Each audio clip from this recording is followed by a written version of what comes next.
विधानसभा के माननीय अध्यक्ष श्री सतीश महाना जी,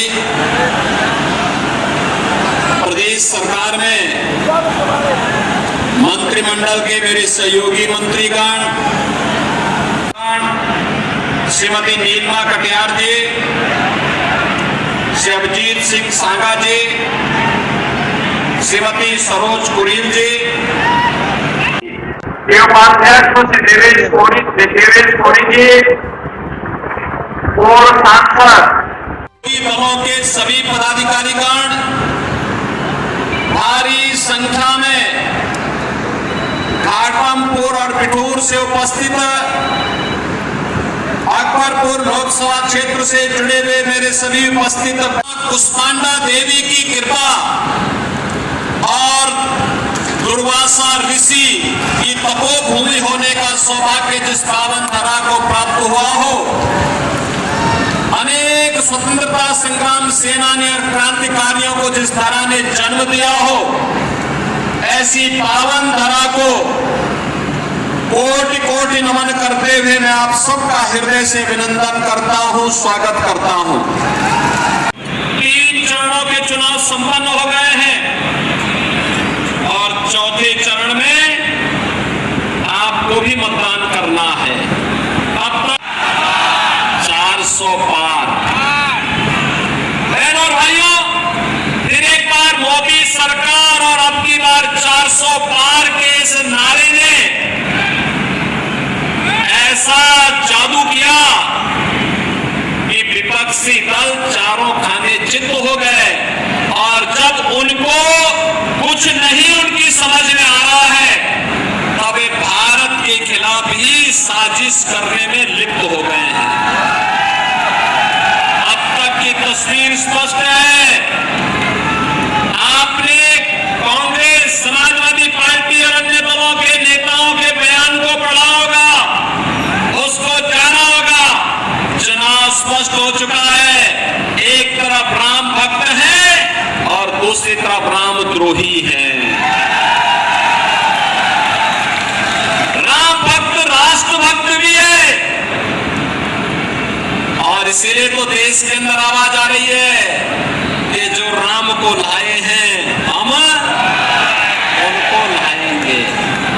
यही कारण है और यह भी तय है, सनातन सत्य है कि राम द्रोही का पतन तो हमेशा ही हुआ है।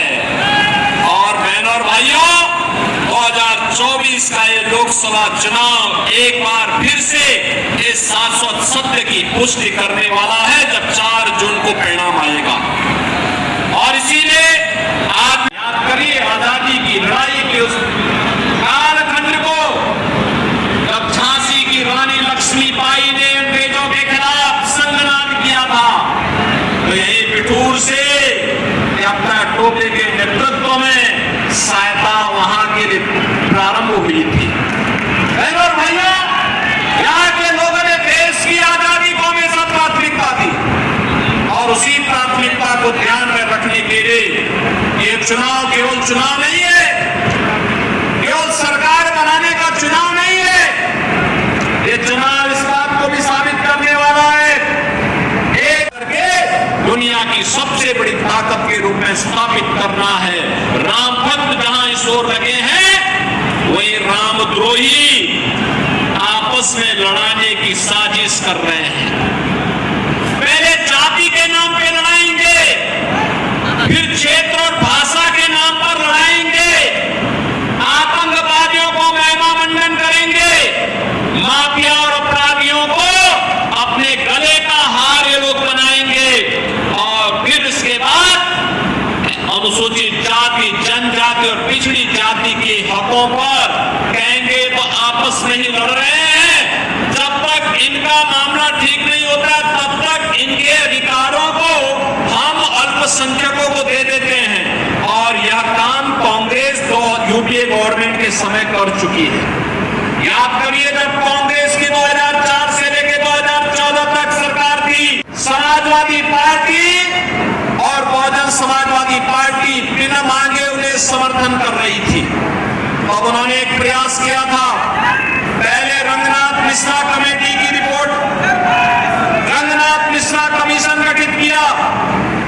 कमीशन ने रिपोर्ट दी कांग्रेस के नेता और चेयरपर्सन के कहने पर कि पिछड़ी जाति को मिलने वाले आरक्षण में 6% काट करके मुसलमानों को दे दिया जाए। भारतीय जनता पार्टी और एनडीए ने उस समय विरोध किया था और कहा था धार्मिक आधार पर देश के अंदर आरक्षण मत मजहब और धर्म बना था, इसलिए फिर से भारत को हम धार्मिक आधार पर विभाजन नहीं होने देंगे। भारतीय जनता पार्टी के भारी विरोध के बाद कांग्रेस को वह प्रस्ताव वापस लेना पड़ा था।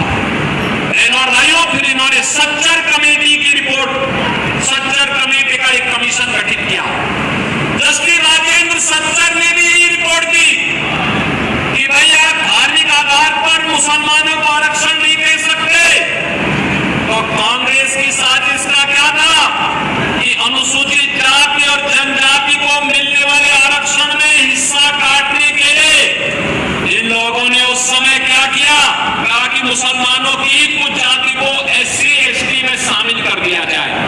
हम तो समझ गए थे कांग्रेस की साजिश को, क्योंकि कांग्रेस ने हमेशा विभाजन की राजनीति की है। ये विभाजन की राजनीति, बहन और भाइयों, विभाजन की राजनीति किस कदर की थी इन्होंने?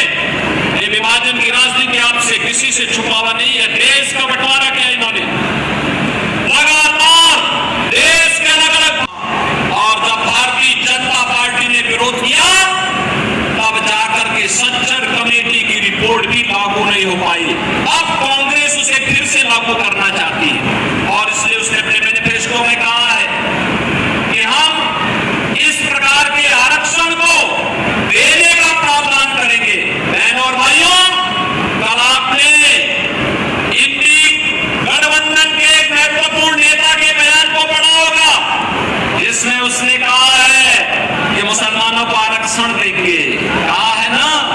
बहनों और भाइयों, ये क्या साबित करता है कि देश के खिलाफ साजिश कर रहे हैं एक तरफ, और दूसरी तरफ मैं आपसे पूछना चाहता हूं बहनों और भाइयों, आपने देखा होगा परम राम भक्त उत्तर प्रदेश के पूर्व मुख्यमंत्री सदैव कल्याण सिंह पार्टी और कांग्रेस के लोग जब प्रयागराज में राजूपाल की हत्या हुई थी तो अभी इनके पास संवेदना के शब्द नहीं थे। केंद्र में कांग्रेस थी, प्रदेश में समाजवादी पार्टी थी। ये जो नापाक गठबंधन है, स्वार्थी गठबंधन है, अगर किसी ने मारा है तो माफिया मिट्टी में मिलेगा। और बहनों और भाइयों, माफिया मिट्टी में मिला। और साथ साथ आपने इनके चरित्र को देखा होगा, जो सदैव कल्याण सिंह जी को श्रद्धांजलि नहीं देती जो समाजवादी पार्टी और जो कांग्रेस, वो माफिया के घर फातिया पढ़ने के लिए गए थे। आपने देखा नहीं? आप सोचो, आपके प्रति इनकी संवेदना नहीं, इनकी संवेदना माफिया के प्रति है, इनकी संवेदना रामद्रोहियों के प्रति है। और इसीलिए हम आपको सावधान करने के लिए आए हैं कि चुनाव भारत को बनाने का चुनाव है। आपका एक वोट नए भारत का दर्शन करा रहा है। 2014 में आपने मोदी जी के समर्थन में अपना मत दिया, आपका वोट पड़ा, परिणाम हम सबके सामने है। एक नया भारत दुनिया में सम्मान प्राप्त कर रहा है, देश की सीमाएं सुरक्षित है, आतंकवाद और नक्सलवाद समाप्त हुआ है और विकास के बड़े बड़े कार्य भी हो रहे हैं। मुझे बताया गया, यहाँ पर पहले भी बताया गया था और हम सर्वे भी करा रहे हैं कि अगर यहाँ पर गन्ने की गुंजाइश होगी तो चीनी मिल लगाने की जो कार्रवाई हमारी सरकार ने प्रारंभ किया है, हम जरूर इथेनॉल और शुगर कॉम्प्लेक्स की इस व्यवस्था को सर्वे की रिपोर्ट आने के साथ ही इस कार्यक्रम को आगे बढ़ाएंगे। और बहनों भाइयों, ये विकास आज जो डिफेंस कॉरिडोर के रूप में हो रहा है, समाजवादी पार्टी और कांग्रेस के समय में तमंचे बिकते थे, आज तोपे बनेगी देश की सुरक्षा के लिए, आज तोप बनेगी यहाँ पर।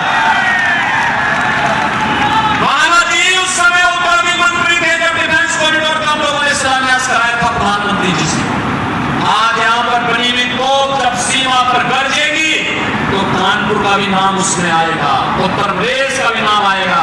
और जब दुश्मन देश के लोग धराशायी होंगे तो उसके साथ भारत माता की जयकारा के साथ आपका भी नाम आएगा, आपके क्षेत्र का नाम भी आएगा कि वाह, ये यूपी के डिफेंस कॉरिडोर में बनी हुई तोप है, वहां बना हुआ गोला है।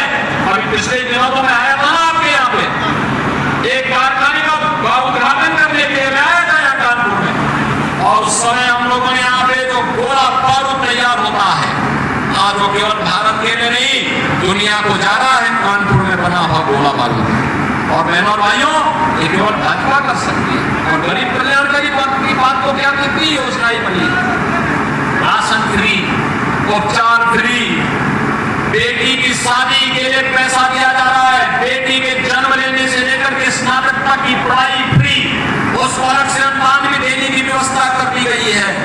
और बेटी और व्यापारी की सुरक्षा की पुख्ता व्यवस्था करने के साथ साथ आज सरकार ने ये भी व्यवस्था कर दी है कि अब व्यापारी से कोई ऋणदारी नहीं वसूली कर सकता, बल्कि व्यापारी को पीएम स्वनिधि योजना के साथ जोड़ करके आर्थिक स्वावलंबन की ओर अग्रसर किया जा रहा है। बहनों और भाइयों, मैं आज आपका आह्वान करने के लिए आया हूं, जो लोग देश के नाम पर बांट करके फिर से देश के अंदर इस प्रकार का माहौल पैदा करने का प्रयास करेंगे, लेकिन हमें तो मोदी जी के नेतृत्व में नए भारत को आगे बढ़ा करके आत्मनिर्भर और विकसित भारत बनाना है। और मैं पूछना चाहता हूं, क्या ये कांग्रेस और सपा के लोग अयोध्या में राम मंदिर का निर्माण कर पाते क्या? क्या कर पाते क्या? माफियाओं से और आतंकवादियों से लोग निपट पाएंगे क्या? जयापाल और राजपाल की पत्नी को, पूजा पाल को क्या ये लोग न्याय दिला पाते क्या? बहनों और भाइयों, इनके मसला में ये सब माफियाओं के सामने घुटना टेकने वाले हैं। और आज सरकार कैसे माफिया को ठिकाने लगा करके उसके गले में तख्ती डालने के लिए माफिया मजबूर हो गया है। कहता साहब, जान बकस दो बस एक बार, आगे से कोई भी ऐसा काम नहीं करूंगा जो व्यापारी और बेटी की सुरक्षा के लिए खतरा बन जाए। और भाइयों, प्रदेश की 25 करोड़ जनता की सुरक्षा की जिम्मेदारी हमारी है, और इसमें सेल लगाने की किसी को छूट नहीं देंगे। कितना भी बड़ा माफिया क्यों ना हो, अगर उसने सेल लगाई तो हम केवल रामलला को ही विराजमान नहीं करते, माफिया और अपराधियों की राम नाम सत्य है की यात्रा को भी निकालने की तैयारी करते। और बहनों भाइयों, इसीलिए आया हूं मैं आपसे कहने के लिए, अकबरपुर एक तो नाम ही ऐसा है कि बार बार बोलने में भी संकोच लगता है। और इसलिए बहनों भाइयों, मैं आपसे कहूंगा, ये चीज बदलेगी, गुलामी के निशानों को समाप्त करना है, विरासत का सम्मान करना है, विकास की मुख्य धारा के साथ जोड़ना है। और उसी को जोड़ने के लिए आज हम लोग आए हैं। विरासत और विकास और गुलामी के चिन्हों को समाप्त करने का अभियान भारत के अंदर प्रारंभ हुआ है। हम भी अपने वोट से इसमें सहभागी बन सकते हैं। सहभागी बनेंगे जोर से, जहां तक आवाज जा रही है वहां तक। आप भी जो लोग बाहर हैं, आप ढूंढ रहे हैं, आपका अभिनंदन, लेकिन आप भी मुझे बताइए, और सड़क की तरफ भी जो लोग हैं, वे लोग भी मुझे बताइए, सभी लोग सहमत है ना? विरासत और विकास साथ साथ चलेगा, गुलामी के हिस्सों को समाप्त करेंगे ना, तो फिर ये मोदी की गारंटी है, ये होके रहेगा। और इसीलिए 13 मई के अभी से आप ही भोले मत जाइए,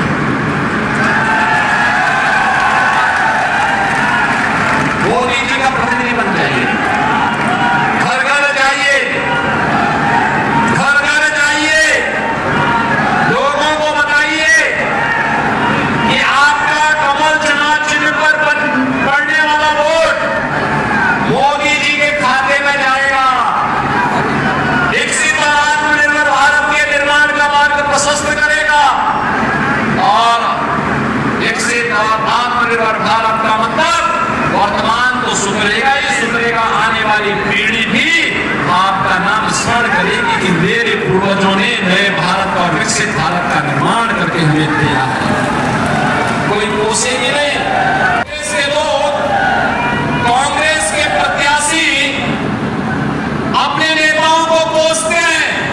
सोचते हैं कि इन वक्तों ने अगर राम मंदिर का निर्माण करा दिया होता तो हमें ये दुर्गति क्यों झेलनी पड़ती।